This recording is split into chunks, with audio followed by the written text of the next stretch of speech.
We are so lucky to have Carolyn Pistone with us today. She's a person who has an amazing leadership background that spans entertainment with very many juicy stories, real estate, and the high-tech industries. And she's not just a speaker, but she is known as a force for change. And she lends her expertise and her passion to something so very important, the Climate Action 2020 Stakeholders Advisory Group. She helps shape policies and initiatives aimed at combating climate change on a global scale. In addition, she is a person with a profound commitment to our planet. And she calls herself a dedicated earthling, and she harnesses the power of her real estate license as a catalyst for environmental stewardship, leading by example, which, by the way, is the best way to lead instead of just by words. She serves as the president and managing director at Clear Blue Commercial, a trailblazing entity in the realm of commercial real estate. It proudly holds certifications in green business. It's a small business, a woman-owned business, and a B Corp. And it's a testament to their unwavering dedication to sustainability and, get this, ethical business practices. So with that, really welcome to the Golden Gate Breakfast Club, and let's just give a warm welcome to our speaker, fascinating Carolyn Pistone. Well, thank you so much. I want to assure you all that every light that can possibly be on me is on me right now, but the sun is so powerful at this time of day that Bill may recognize me from the Witness Protection Program, because it looks like that's where I'm speaking to you from. Anyway, first of all, this is an incredibly impressive group, and I am so grateful to be speaking to you all. And prior to this morning, I have to say I have been so welcomed and so supported in this group that it's one of the best groups I've ever spoken with. So thank you in advance for that. I like to say, if you lose enough jobs, you get a great resume, and mine is particularly impressive. And I've had many careers. But my first really big job was the summer of my freshman year in college. I needed to get a summer job. And at the time, the minimum wage was $2.37 an hour. And I found a job in the newspaper, which is how we found jobs then, that required no previous experience. And it was $12 an hour. And I thought, I am going to be rich, rich, rich. This is the job for me. And it didn't involve phone sex or drug running or any of those things. So I went in for the interview. I got the job and started that day. And I became a fish gutter in a canning factory. And I was one of only 3 women in the entire place. I was one of only 2 college students. Most of the 200 or so people that worked there were convicts or ex-convicts. We stood ankle deep in ice water all day. And I had a big hook that I wore on my hip, and the fish would come down the assembly line. You'd pick them up, you'd gut it, you'd scrape the guts out, throw the guts in the bin, and put the fish back on the assembly line. And we did that for 8 hours a day. And I was terrified most of the time. On our breaks, we would go stand in line at the hot water hose, trying to decide whether I wanted to de-numb my feet or did I want to warm them up and feel that pain. On my last day there, a fight broke out. And I am fortunate, or we were all fortunate, in that no one was killed or injured. But there were fish guts flying everywhere. And I went in and I quit that day. And my boss hired me This was a Friday. My boss had just hired me on the Monday. He was laughing as he handed me my check because he won the pool about how long I would last. And I remember going home that night and getting in a hot shower and sobbing and looking down and seeing fish guts hitting in the drain. Now, since then, I've looked back at that because I was very privileged because I knew, or I felt entitled to be able to quit that job knowing I could get another job. And I got a job a couple of days later as a lifeguard at the Elks Club. But I think about that a lot because that canning factory is still there. And those people are still working there. There haven't been any big advancements in fish gutting in the last 40 years. And they're probably not making much more money than they were making then. So I like to keep that in mind as I buy products, as I move about the world, and I think about all of the people who labor in danger and discomfort in order that I may enjoy a can of tuna or salmon, or I may enjoy some fresh California fruit. So moving on, I had many, many great jobs. I worked briefly. I was an actress and a stand-up comic. I also taught comedy traffic school. Comedians Plus, learn from us. And there was one day, and I really enjoyed teaching comedy traffic school, actually, because there is not a comedian in the world that has an 8-hour act. Nobody who comes to traffic school is expecting to have a good time.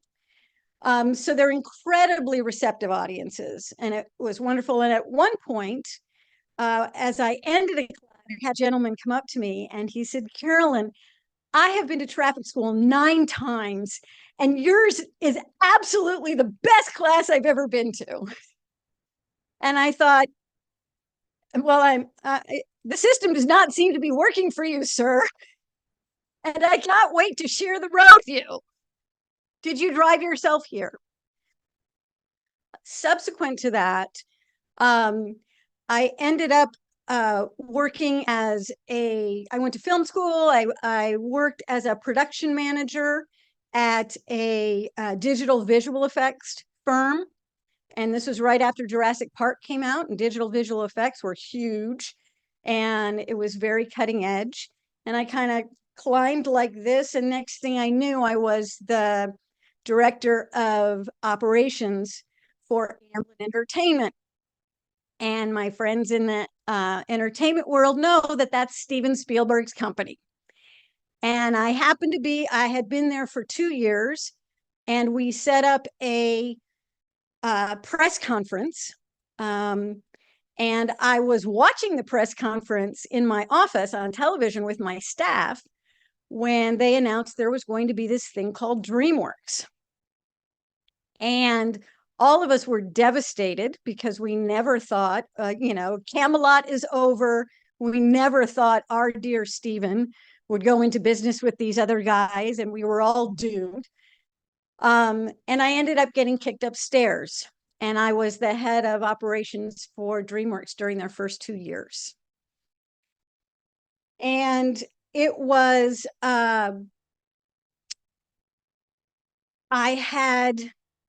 they came to me in November and asked me to put together an operating budget for the next year.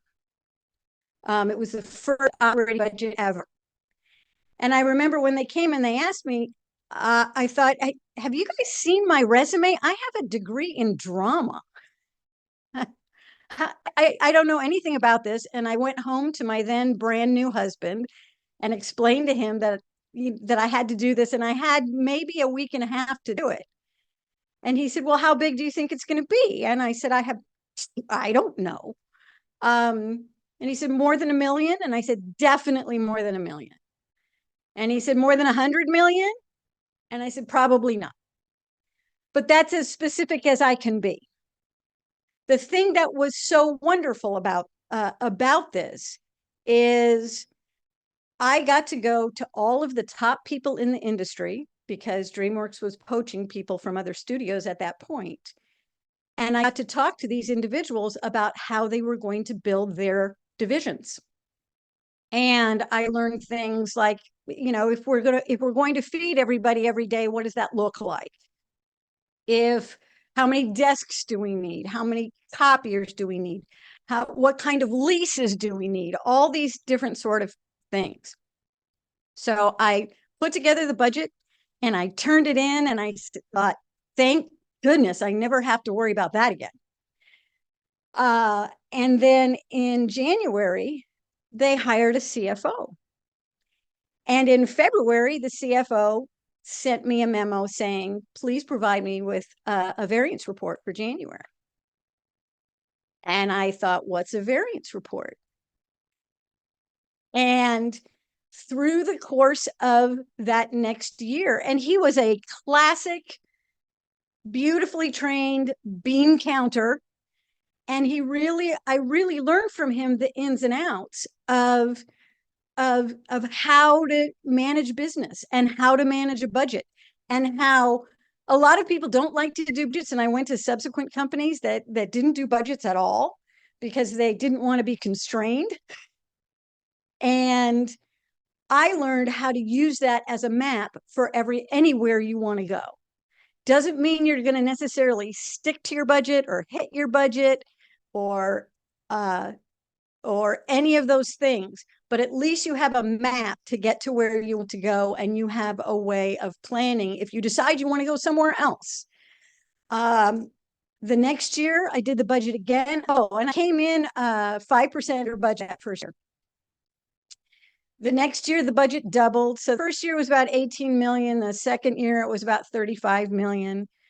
When I started with DreamWorks, it was 50 people in a trailer on the back lot at Universal. And when I left 2 years later, it was 1,500 people in 9 different facilities. And we had just broken ground on what is now the animation campus in Glendale. So it was very, very exciting times. And it was, I learned more than I ever did in my master's degree. And then because when I was in that position, I was one of the first people hired. So I got hired before they had opened a lot of divisions. And so almost every resume in the country crossed my desk. And I did not know what I was going to do with them. But it was the one thing I took with me when I left, because I thought, I don't know what this will be useful for, but it will be useful for something. And I moved on. I started my own consulting business, doing a lot of recruiting and move management and real estate searches for various clients. I ended up getting recruited by one of my clients that went the way of Enron and WorldCom. Those of you who remember those big scandals. This was before Sarbanes-Oxley. So those of you who know anything about tax law know that we were all taxed on the value of our shares. And the top 7 guys all left the company with 8-figure parachutes about 90 days before the company went bankrupt. I was literally the last person out the door on the West Coast. I sold off all the assets, laid everybody off, handed over the keys, explained to the landlord that yes, we did do a huge demolition for this $9 million remodel that we were going to do in our space, but we were not going to be building. My last 2 paychecks bounced. They took money out of our checks for our benefits, but they never paid the benefits providers. So after everybody lost their jobs, there were a lot of people getting calls from their doctors and their hospitals saying, that kidney transplant you got, you're going to spend the rest of your life paying for it. And previous to that, I had been a huge, huge cheerleader for whatever organization I had belonged to. I'm like, we're the best. We're going to be great. team, go team. And it wasn't until a couple of months from then that I realized that we were never intended to succeed, that there was an offshore fund that they were essentially artificially increasing the value of the stock and laundering money through. So I thought, well, I'll just go back to consulting. And but I didn't want to be the downsizing expert, even though I was a downsizing expert at that point. And my mother, who was alive at the time, said, why don't you go back to school and get a teaching credential? So you have something to fall back on. And I said I would rather shove glass into my eyes than spend all day with a bunch of 7-year-olds. It's just not me. And God bless anybody who does that. And a good friend of mine said, let's get our real estate broker's licenses. And it was the easiest and quickest certification to get. And I thought, I've been passing myself off as this real estate expert. I should get this credential and do something. And then I went and got a job in a little desk in my local real estate office. And I spent my weekends sitting in empty condos, watching couples fight and baking one cookie at a time and then eating them all. And I had a really bad attitude about it. And I would come home and complain all the time. And I came home and I was venting to my husband. And I said, it's so meaningless and it's all about money. And we're inserting ourselves into a process that doesn't need us. And then we're skimming money off of both sides. And then we're doing it again. And it's just got no meaning to me. And I look at the other people who are in it and they're not professional and blah, blah, blah. But yeah, I was horrifically scandalous. And he listened to me for a while. And then he said, you think this is beneath you, don't you? And I just blurted out, well, yeah, I mean, I'm really important. I have a master's degree. I ran a movie studio. I've done all these big things. And he said, well, get over yourself because it's not beneath you. And the fact is, this license does not define you. It's just another tool in your tool belt. You're always talking about how you want to, create collaboration and make the world a better place and save the planet and do great things for humanity. Well, do it. And 15 years later, we started our own company, Clear Blue Commercial. As you heard, we are celebrating 10 years this month in business. We are a certified green business, a certified woman-owned business, a certified small business, and a B Corp. And we are the only commercial real estate services firm in the world that is all of those things.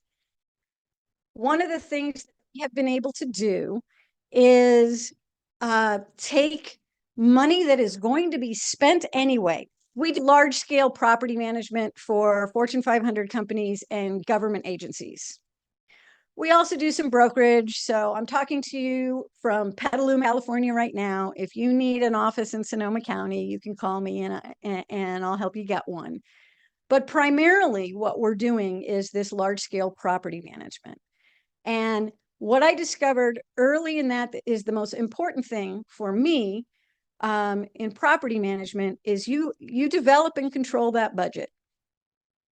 Property management itself, pretty basic. You collect the rents, you pay the expenses, you maintain the property. But within that budget, there are a lot of ways to redirect those dollars towards something that not only increases ROI for your client, but it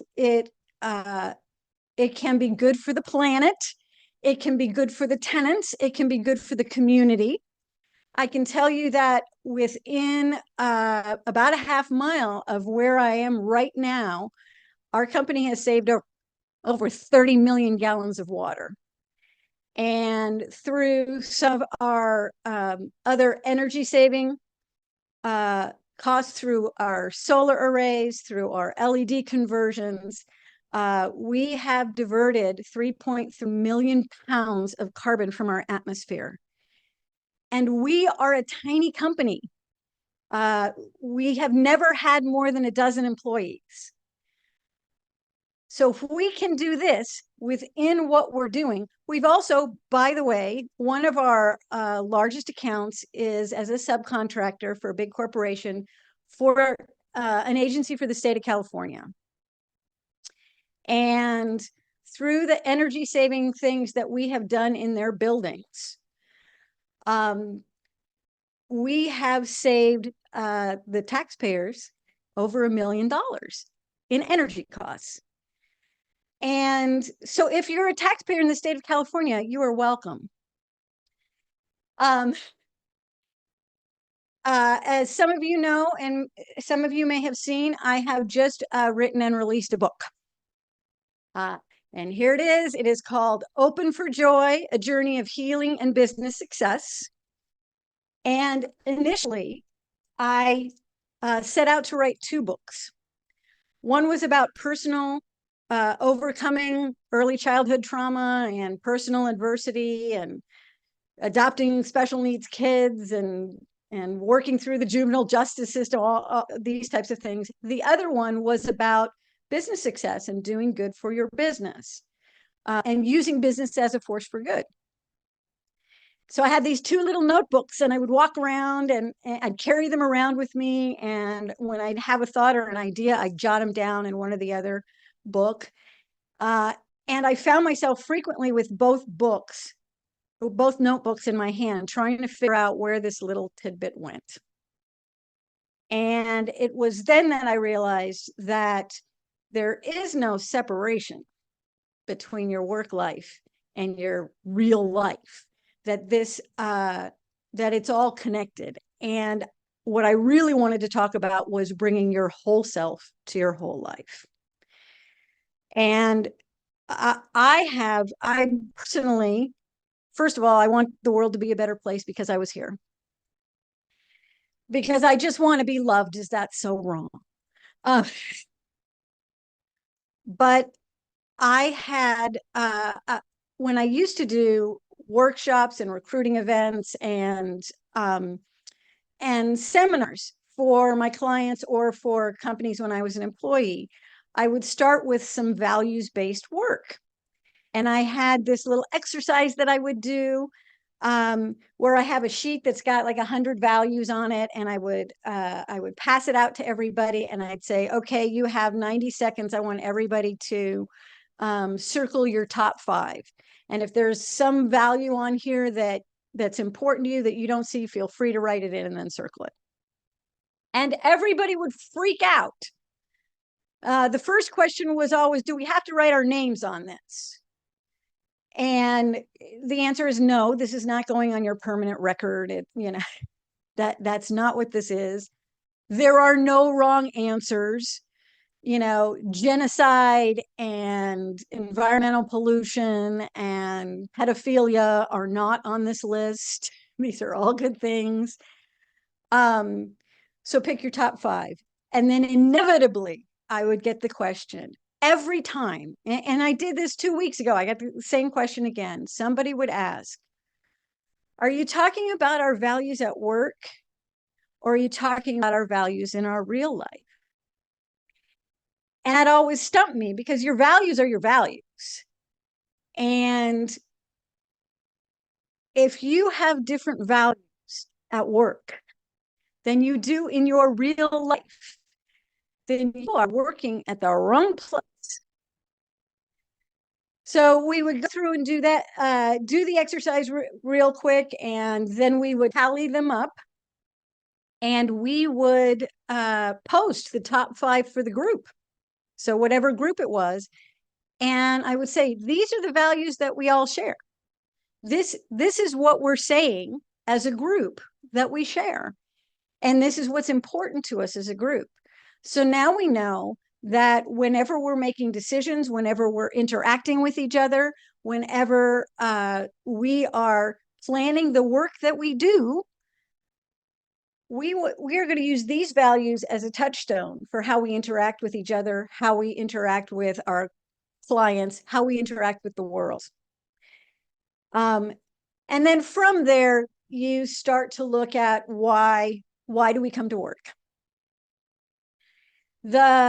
And always you get the answer, well, I have to pay my bills and my rent and take care of my family. And it's like, yes, yes, yes.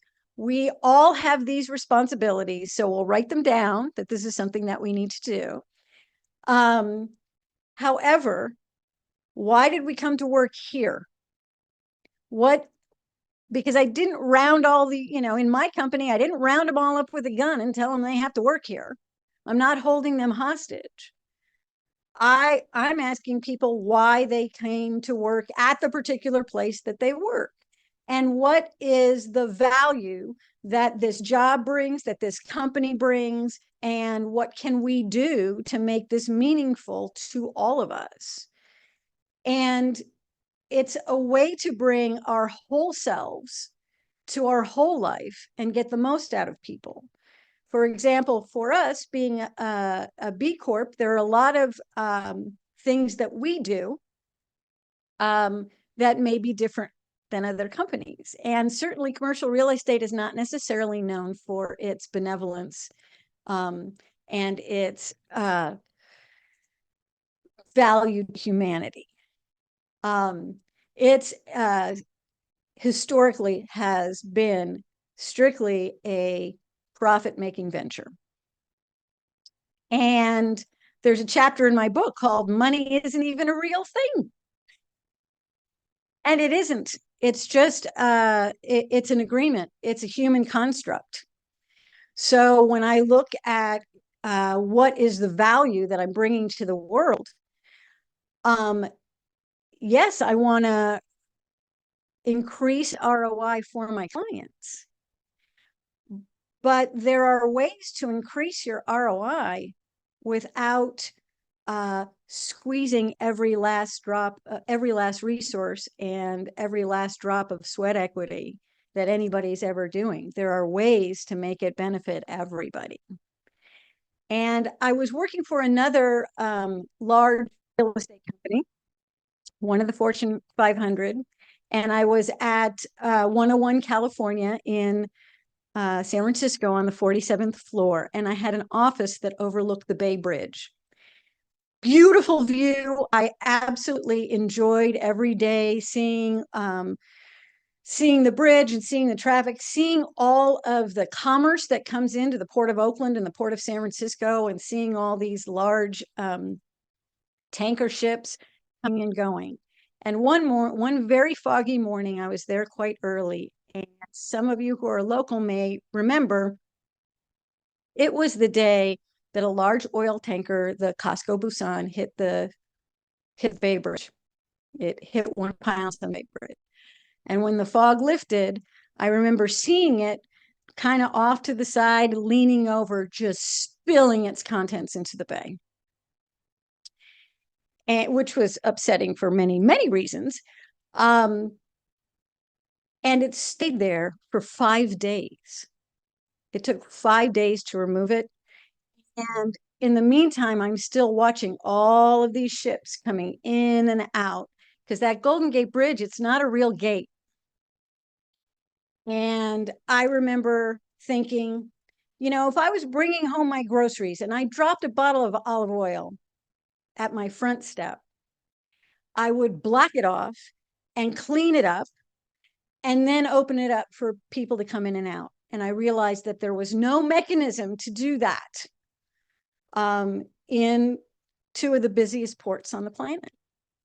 And so I'm watching them drag this oil around the bay and out into the Pacific Ocean and up and down the coast. And, it's kind of close to crab season and, all these other things. And I thought, as humans, first of all, we're terrible stewards of the earth. We place ourselves above the plants and the animals and the earth and all these other things. But now when I saw this, I went, we are placing commerce above all else, including humanity. And it was at that point that my wheels started turning, and I really wanted to figure out how to use my business as a force for good, and hopefully how to be an inspiration to others to do the same. I wanted to check, how am I doing on time? Well, it's probably nearly time for Q&A, and we will Okay. give you time for concluding remarks, but finish what your thought is now. Well, as you can see on this obnoxious wall behind me, we have won many awards for our contributions. One of the things early on, one of the first awards that we won, that was the one I really wanted to win. In the North Bay Business Journal, we won a community philanthropy award very early in our lifetime in this company. And Brad Bollinger, the publisher, called me up to tell me that we had won, and I was truly shocked, because most of the winners of this award are like United Way or the big banks or the big insurance companies. And he told me that of all of the companies that they reviewed in the entire North Bay, that our company gave a bigger percentage of in-kind donations, employee match, and percentage of our revenue to charities than any other company in the North Bay. And I was so proud of being able to do that. And I ran to the office next door to tell my husband, and he said, "What?" So he was going to put a stop to all that goodness. But it was a way of showing that we're walking our talk. And we have worked every day since then to continue walking our talk.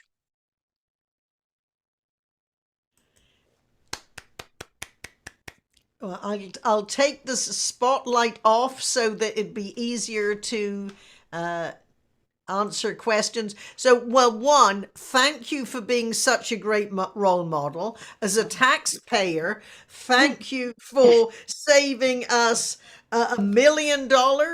I would like a few specifics on how you do that. How did you save us $1 million? I have a 4-minute video I would love to show you. All right, let me put the spotlight back on. All right, let's see, hang on, let me find you. Oh, good, it's working, great. Okay. All right.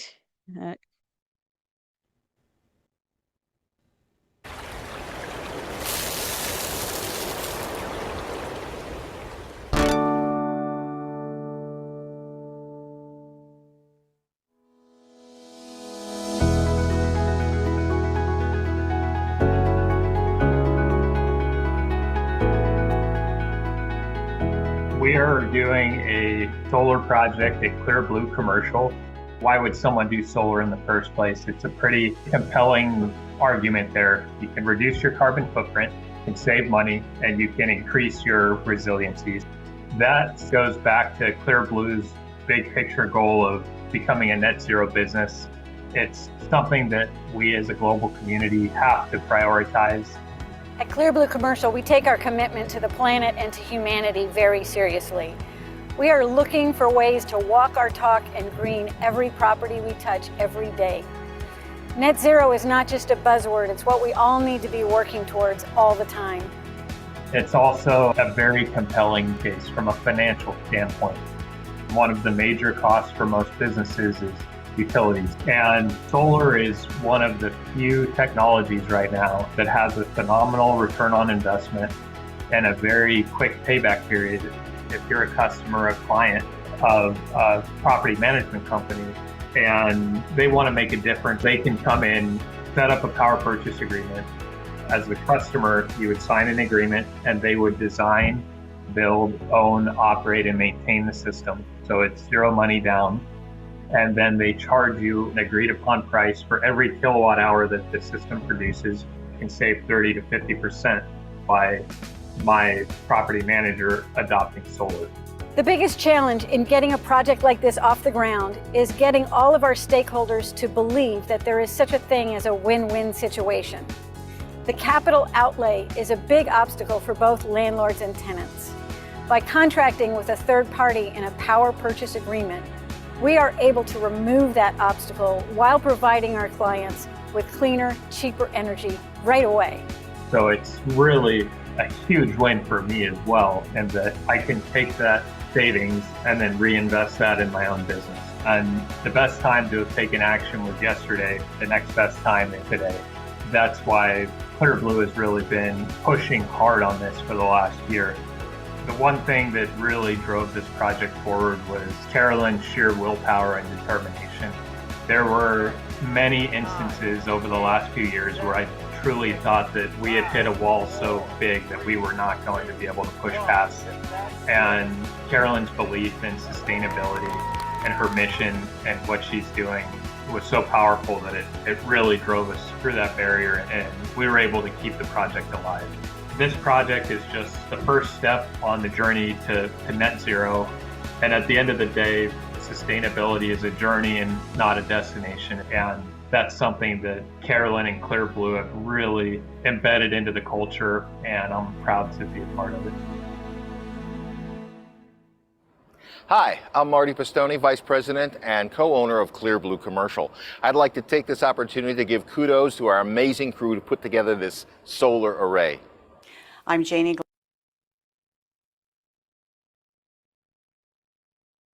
Okay, everybody. As you can see, this movie was made by somebody who loves me very much. And one of the things that has been very, very fun for us, in addition, and that one project has already diverted, and I'm trying to think, it's been in effect for 2.5 years. In 2.5 years, that has diverted 3.3 million pounds of carbon, and that alone has saved the taxpayers $1 million. So we can do much good with small efforts. And the thing that I love about this project is it wasn't something that our client would have done on their own. It wasn't something the landlord would have done. And it wasn't something this state agency was free to do on their own, because it wasn't their core business for any of it. We were able to come in, and frankly, nobody asked us to do this. We were just able to do it with money that was going to be spent anyway. And so I'm really looking for ways, not just in the planet, but there are ways to make the world a better place within what we're doing already. You just need to stop and look at how are we voting with our dollars?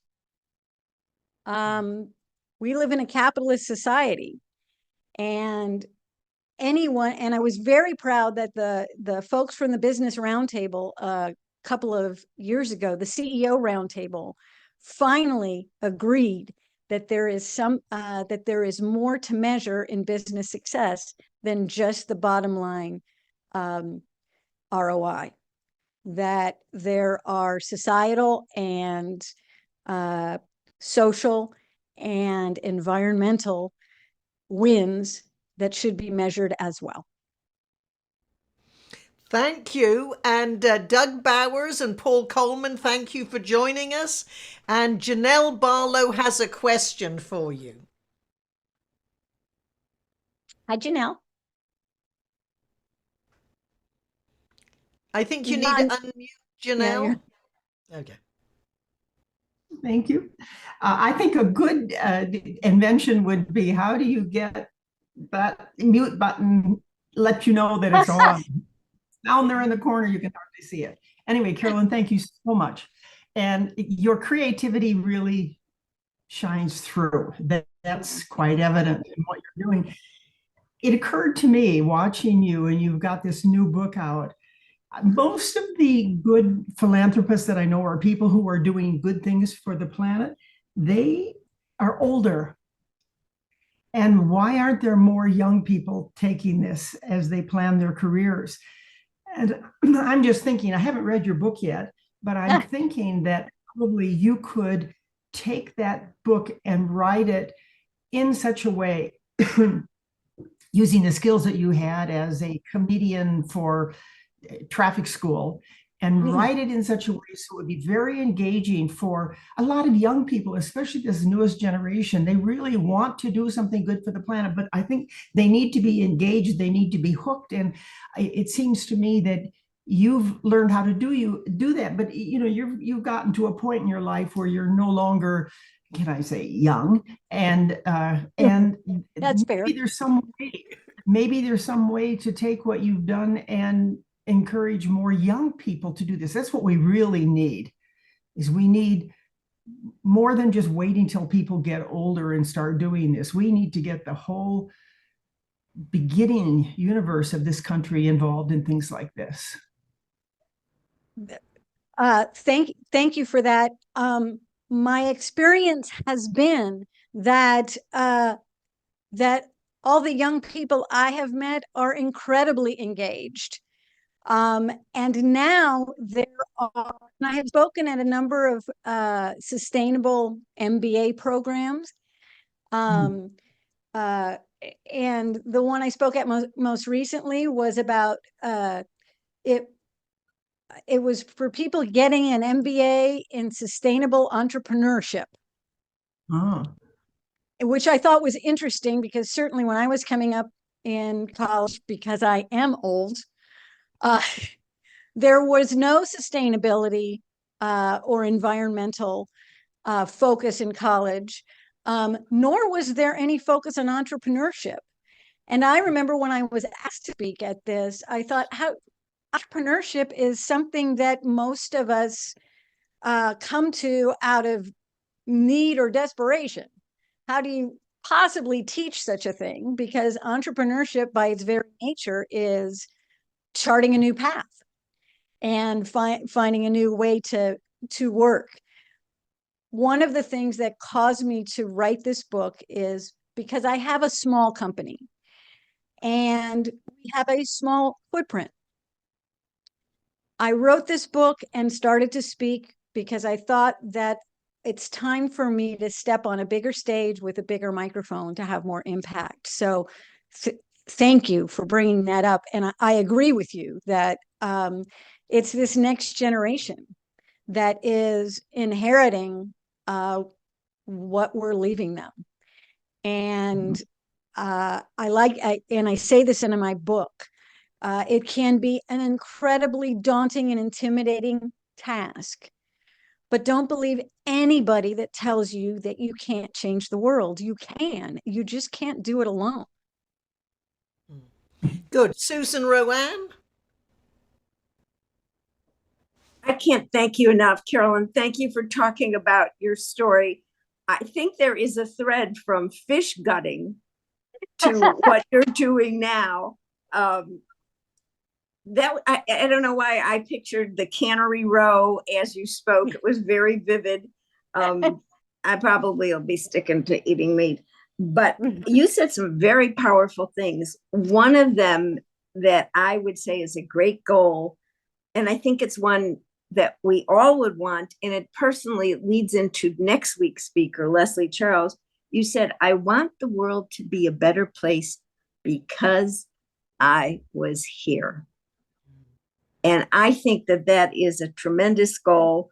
And you talked about entrepreneurship, and very interestingly, USC was one of the first schools who had an entrepreneurship program back 40 years ago.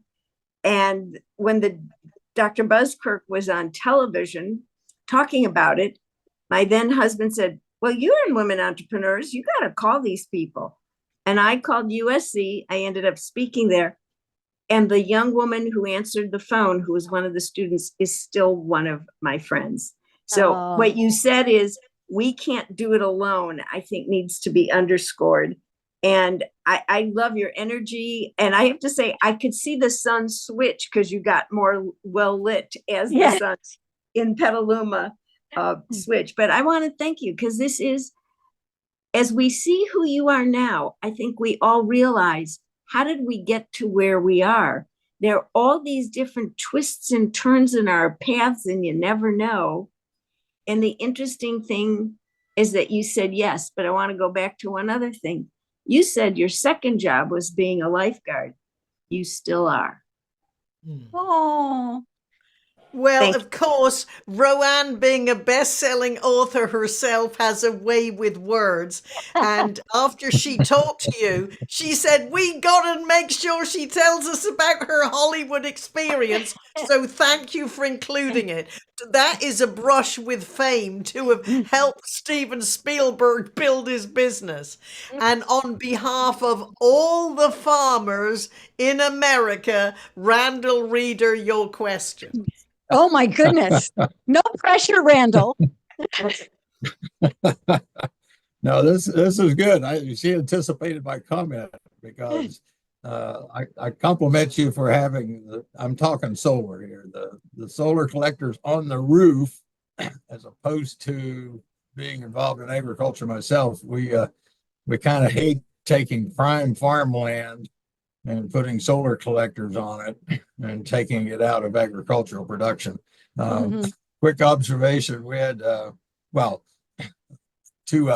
is, yeah, you're saving money, but I think it's fair to point out that as taxpayers to the federal government, and maybe for most of it to the state of California, that you're subsidizing the cost of those solar panels going on. So yes, you're saving a lot of money. So compliments on that.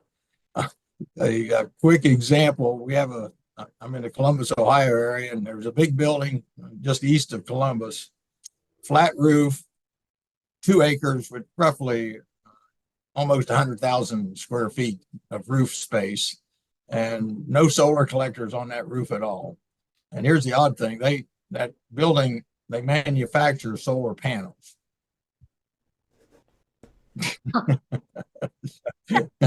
So with that, now, granted, California has a lot more sun than Ohio does. So any solar collectors in California are going to be more valuable and collect more solar and save more carbon than any here in Ohio. Anyway, Actually, the biggest producer of solar energy is the state of Texas. Is what? The state of Texas is the biggest producer of solar energy in the country. And one of my friends in the business, when you were talking about the farmland, absolutely, I agree with you. They're huge. There are a lot of companies that do this, but there's a company called Ciel de Terre, and what they do is they put solar installations, floating solar installations on water treatment centers. And it does a couple of things in addition to generating energy and doing all this wonderful stuff. It also decreases the evaporation. So in a place like California that's really drought ridden, it saves water in addition to creating energy. So that's another way that we're taking up land space that we could be maximizing. Yeah. Good. And in agriculture, I'm promoting no-till, and with soil health, we're taking carbon out of the air also and storing it in the soil if we do not plow the soil, plant cover crops, because obviously our plants are collecting by photosynthesis. We're taking a lot of carbon out of the air, and if the soil is not disturbed after the crop comes off, then the soil is holding carbon also, and that's a big help, as well as solar collectors and wind energy. Over and out. Good. Richard White has the next oh, question. Sorry. You want to respond to Randall before Richard's question? I live in an agricultural area, and we live in wine country, and which is on fire every year and has been on fire this year. But I live in the middle of all of these vineyards, which are irrigated and have formed an amazing fire break. So that's another thing that's good with properly irrigated agriculture. Richard, over to you. Carolyn, what is the name of the company that creates solar arrays for reservoirs? It's Ciel, Ciel and Thiers. So Ciel is C, and I think it was originally a French company. Yeah. So yeah, CIEL. I missed it. I'm sorry. Okay, it's called CIEL, Ciel, de Terre, and I think Terre is TIERRE. Thank you. Do we have another question before I ask Carolyn for her concluding thoughts? Jim de Terre, TERRE. Thank you. You're All welcome. You're marvelous. Thank you Oh, for being bless you. marvelous. When people would have to be completely out to lunch to not understand and learn so much from your presentation. It's one of the best I've heard. It's from the heart. That's why your hands are over your heart, because it's heart and soul. And you have given everybody here so much to take home and to share with others. So thank you. All right, thank you. Thank you. Janice, did you have a question before I go back to Carolyn? I'm sorry. I am getting ready to go to a funeral, so my focus has been on that all day. If anybody knew Dr. Sheldon Winnick, a famous pediatrician in the East Bay, that's what we're doing. And so my mind has been between the presentation and my husband warning me that I better be ready on time. Okay, So, all sorry. right, Janice, thank you for your Thank you. service. Thank you. And Carolyn, what are your concluding remarks to us? My concluding remarks are, first and foremost, one of the best things you can do in business, and my business is a 7-figure business. And I'm not saying that to brag. I'm saying it because it is extremely rare. Less than 10% of small businesses in the United States hit that mark, and less than 3% of women-owned businesses ever hit that mark. So I want to be an example that it is possible to create a thriving business and every day still be looking for maximum positive impact, whether it's in your community, whether it's on the planet, or in the universe. I don't make a product and I don't sell a product. My company sells a service. So the thing that I know that is most important is my most important clients are my employees. And one of the things that we've really looked to do, and it's in our B Corp certification, is how we treat our employees. What do we provide our employees, and how we're able to, for example, we have unlimited paid time off and a number of other great things that we do for our employees. But one of the things that we did, one of the first big real estate deals that we did, is we had there's a train that those of you in the North Bay know about the SMART train. And we made a deal for their headquarters here in Petaluma.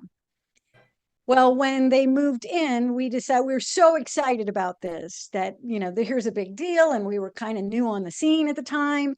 And we decided we were going to throw them a reception when their TIs were finished and they moved in.